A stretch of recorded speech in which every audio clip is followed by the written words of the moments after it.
السلام علیکم ورحمۃ اللہ وبرکاتہ۔ سامعین کرام، ماہ محرم اسلامی سال نو کا پہلا مہینہ ہے۔ اسی مہینے سے اسلامی سن ہجری کا آغاز ہوتا ہے۔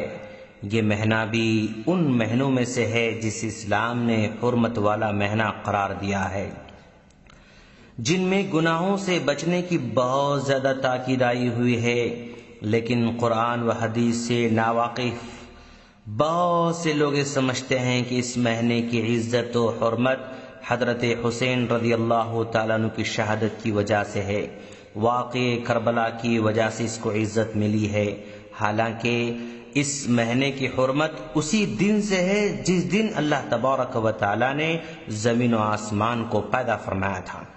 اللہ تعالیٰ کا فرمان ہے، اعوذ باللہ من الشیطان الرجیم، بسم اللہ الرحمن الرحیم، ان عدت الشہور عند اللہ 12 شہرا فی کتاب اللہ یوم خلق السماوات والارض منها 4 حرم ذلك الدین القیم۔ بے شک اللہ کے نزدیک مہینوں کے تعداد اللہ کی کتاب میں اس دن سے 12 ہے جس وقت آسمانوں اور زمین کی تخلیق ہوئی ہے، ان میں سے 4 مہینے حرمت کے ہیں، یہی سیدھا دین ہے۔ سورہ توبہ آیت نمبر 36۔ ان 4 مہینوں میں سے ایک مہینہ محرم الحرام بھی ہے۔ اس آیت سے پتہ چلا کہ اس مہینے کی حرمت اس وقت سے ہے جب سے زمین و آسمان کو پیدا کیا گیا ہے۔ اس مہینے کی عظمت اور فضیلت اس سے بھی واضح ہے کہ اس ماہ میں روزہ رکھنے کی بڑی فضیلت ہے۔ ایک حدیث میں ماہ محرم کے روزے کو رمضان المبارک کے روزوں کے بعد افضل ترین روزہ قرار دیا گیا ہے، جیسا کہ حضرت ابو ہریرہ رضی اللہ تعالیٰ عنہ کہتے ہیں کہ اللہ کے رسول صلی اللہ علیہ وسلم نے فرمایا، افضل الصیام بعد رمضان شہر اللہ المحرم، رمضان مبارک کے روزوں کے بعد افضل ترین روزے محرم کے ہیں۔ یہ مسلم کی روایت ہے۔ اسی طرح عبداللہ بن عباس رضی اللہ تعالیٰ عنہ فرماتے ہیں کہ میں نے نبی کریم صلی اللہ علیہ وسلم کو یوم عاشوراء کے دن سے بڑھ کر کسی اور دن کے روزے کو فضیلت دیتے ہوئے نہیں دیکھا، اور نہ ہی ماہ رمضان سے بڑھ کر کسی اور مہینے کو فضیلت دیتے ہوئے دیکھا۔ یہ بخاری و مسلم کی روایت ہے۔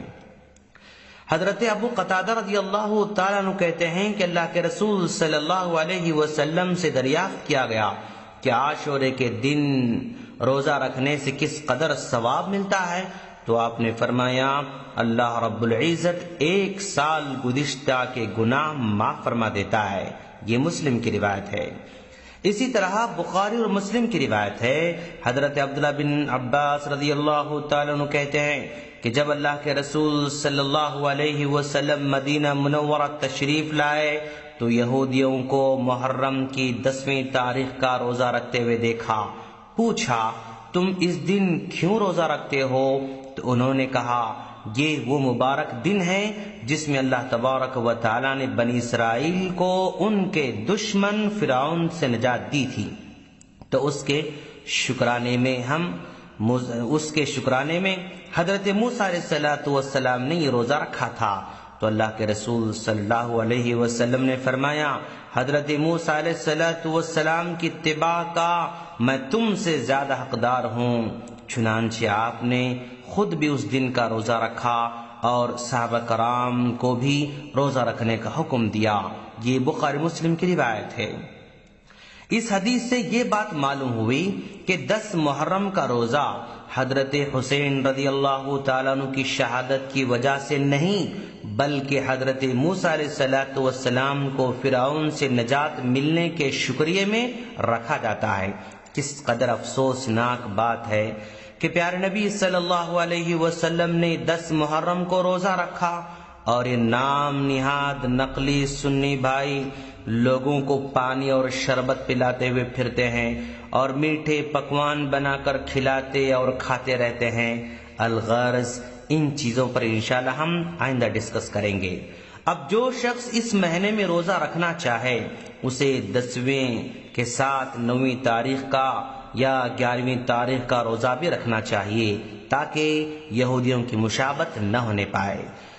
علامہ بن باز رحمہ اللہ فرماتے ہیں کہ اگر کوئی 9ویں، 10ویں اور 11ویں محرم یعنی تینوں دنوں کا روزہ رکھا جائے تو بھی بہتر ہی ہے۔ سامعین کرام، اگر اب آپ کو یہ معلوم ہو گیا کہ کتاب و سنت میں یہ مہینہ کس قدر مقدس اور محترم ہے اور یہ کہ اس مہینے میں روزہ رکھنے کی قدر اور فضیلت آئی ہے، لیکن دین سے ناواقف مسلمان اس نیک عمل کو چھوڑ کر اس میں نازیبا کام کرتے رہتے ہیں، جن سے اسلام پر بہت بڑا دھبا آتا ہے اور اسلام اغیار کی نظروں میں بدنما نظر آتا ہے۔ مسلمان اس ماہ میں کیا بدعات و خرافات انجام دیتے ہیں، اس کے لیے ہمارے اگلی کلپ کا انتظار کریں۔